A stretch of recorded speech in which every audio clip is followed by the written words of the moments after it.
क्या माँ, कम से कम लस्सी तो ठंडी करके पिला देती। और ये कैसी लस्सी है? पूरे ग्लास पानी में 1 चम्मच दही डाल देने से लस्सी नहीं बनती है माँ। अरे चुपचाप पी लेना, ज्यादा चक्कर चक्कर मत कर। ठीक है, तो फिर आप ही पियो अपनी ये बकवास गर्म पानी जैसी लस्सी। अरे अरे बेटा, तू गुस्सा क्यों करता है? जरा ठंडा हो जा बेटा। है? क्या कहा आपने? ठंडा हो जा? अरे कूलर तो बंद पड़ा है हमारे घर में 1947 से। कबूतर रहते हैं उसमें अपने पूरे परिवार के साथ। सिर पे लटका ये पंखा आग उगलता है आग, और आप कह रही हो कि ठंडा हो जाऊं? माँ बस भी करो, इतनी कंजूसी भी ठीक नहीं है। चुप कर, मुझे सिखाने चला है। अगर इतना सोच समझ कर नहीं चलती ना तो। बस अब फिर से आप अपना बचत पुराण मत शुरू करो, जा रहा हूं मैं। इतना कहकर रंजीत वहां से चला गया। रंजीत जब छोटा था तभी उसके पिता की एक हादसे में मौत हो गई थी, जिसके बाद उसकी माँ कमला ने बड़ी मेहनत और मुश्किलों से रंजीत को पाल पोस कर बड़ा किया था। पैसों की दिक्कत हमेशा से थी, तो कमला ने भी हमेशा सोच समझकर पैसे खर्च किए, और तब जाकर वो रंजीत को पढ़ा लिखा सकी। लेकिन ये बचत की आदत कब कंजूसी में बदल गई, कमला को भी पता नहीं चला। जब तक रंजीत छोटा था तो वो अपनी माँ से कुछ नहीं कह पाता था, लेकिन जब वो बड़ा हुआ और नौकरी करने लगा तब उसे कमला की कंजूसी से चिढ़ होने लगी।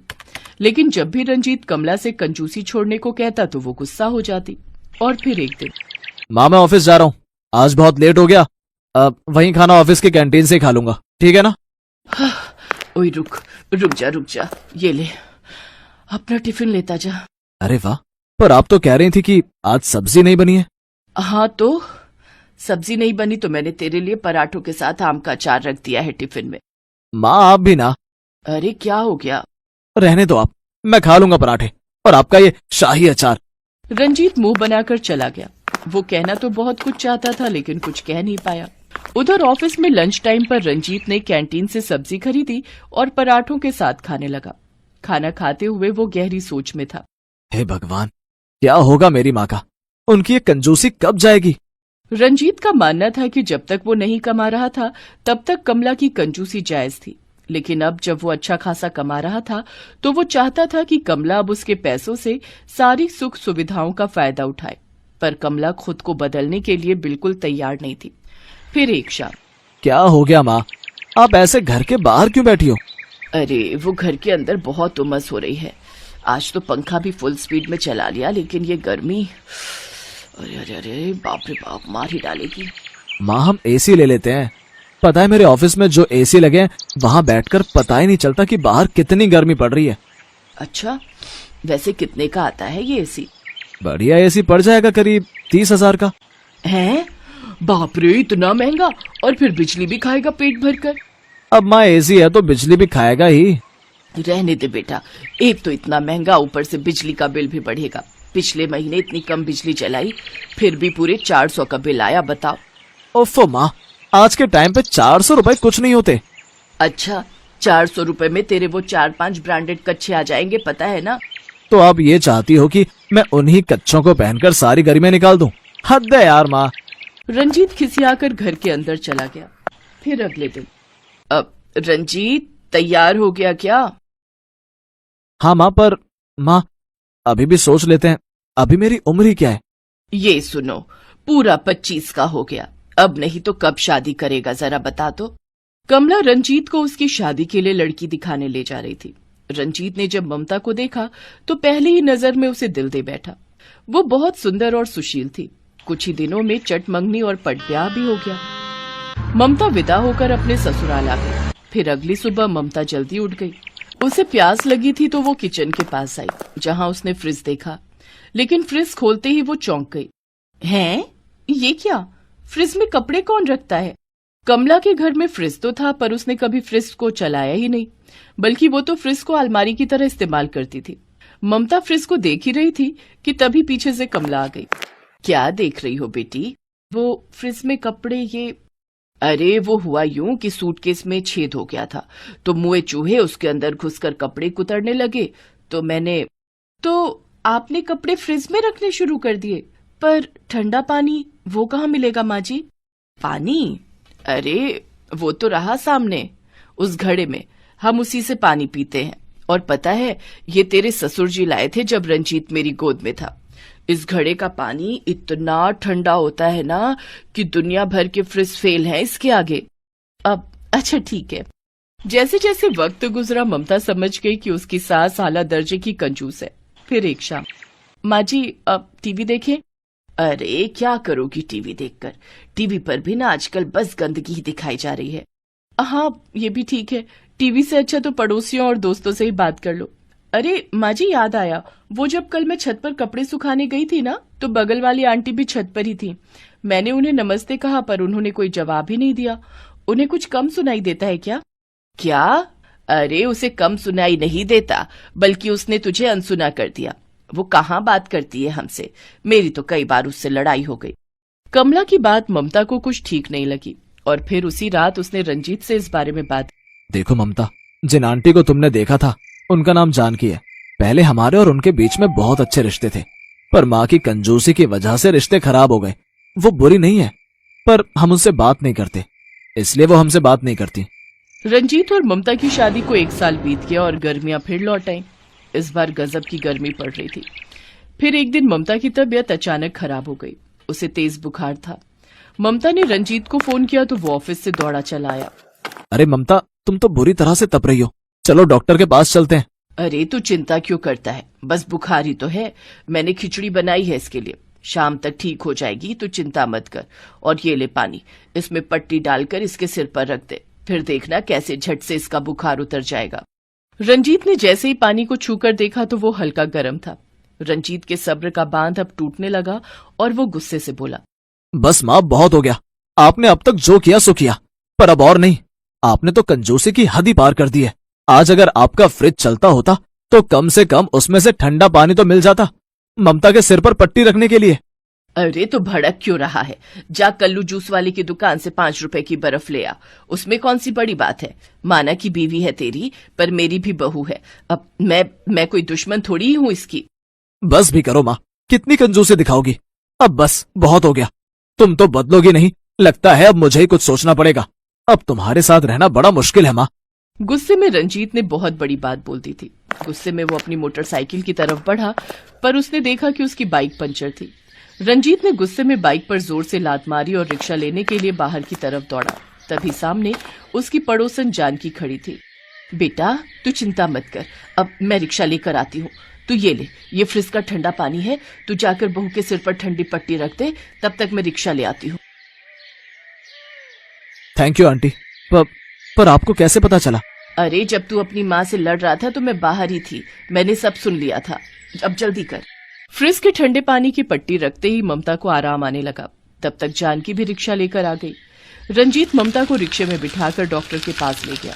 उधर कमला ने जानकी के सामने हाथ जोड़ लिए। मुझे माफ कर दे जानकी। अरे अरे क्या कर रही है, रहने दे, तेरी बहू मेरी बहू। पर कमला अब तू कंजूसी छोड़ दे, वरना बुढ़ापे में बहू के साथ साथ बेटे से भी हाथ धो बैठेगी। सही कह रही हो, मेरी कंजूसी की वजह से रंजीत ने तो सहा ही है, ममता भी बेचारी चुपचाप सहती रही।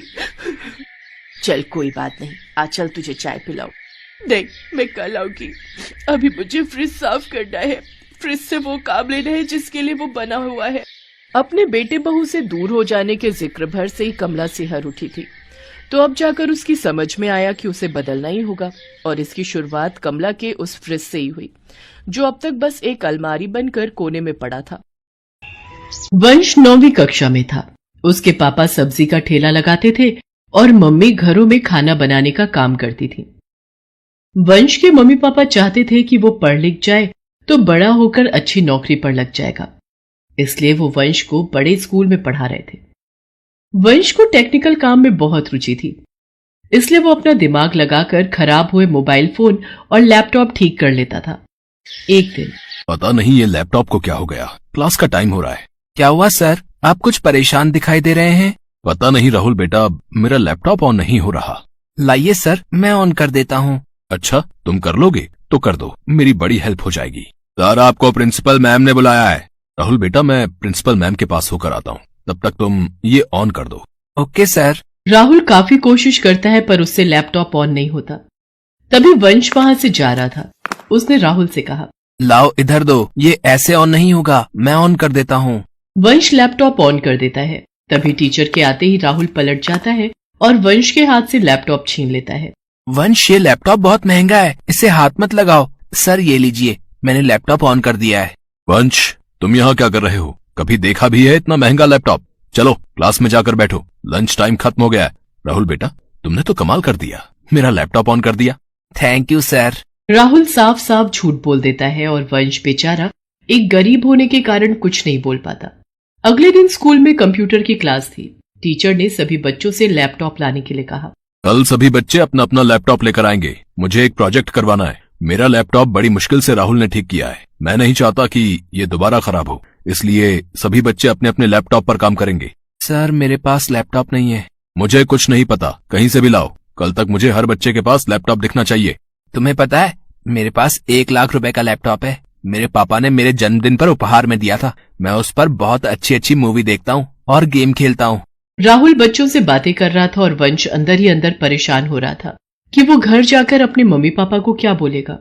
वंश घर पहुंचता है और अपने पापा से इस बारे में बात करना चाहता था, पर उसने सुना उसके पापा पहले से ही परेशान हैं। जानकी घर का किराया, बिजली पानी का बिल और ये राशन के, ये वंश की स्कूल फीस, बाकी ये 2000 रुपए बचे हैं, वक्त जरूरत के लिए अलग रख देना। पापा के पास तो सिर्फ 2000 रुपए ही बचे हैं। मैं उनसे नए लैपटॉप के बारे में बात करूंगा तो वो परेशान हो जाएंगे। नहीं, मैं अभी बात नहीं कर सकता। अगले दिन वंश जब अपनी क्लास में पहुंचा तो सब बच्चे अपना लैपटॉप सामने रखकर बैठे थे। अरे वंश, तुम्हारा लैपटॉप कहाँ है? सर, वंश लैपटॉप नहीं लाया। मैंने तुम्हें बोला था ना कि सब बच्चों को लैपटॉप लेकर आना है, तो तुम आज क्यों नहीं लाए? चलो बेंच पर हाथ ऊपर करके खड़े हो जाओ। मिस्टर मेहता, प्रिंसिपल मैम ने आपको और मुझे केबिन में बुलाया है।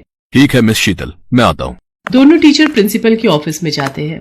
मिस्टर मेहता, मिस शीतल, आप हमारे कंप्यूटर टीचर हैं। आप तो जानते ही हैं हमारा हॉल का प्रोजेक्टर नहीं चल रहा है और थोड़ी देर में बोर्ड मीटिंग शुरू होने वाली है।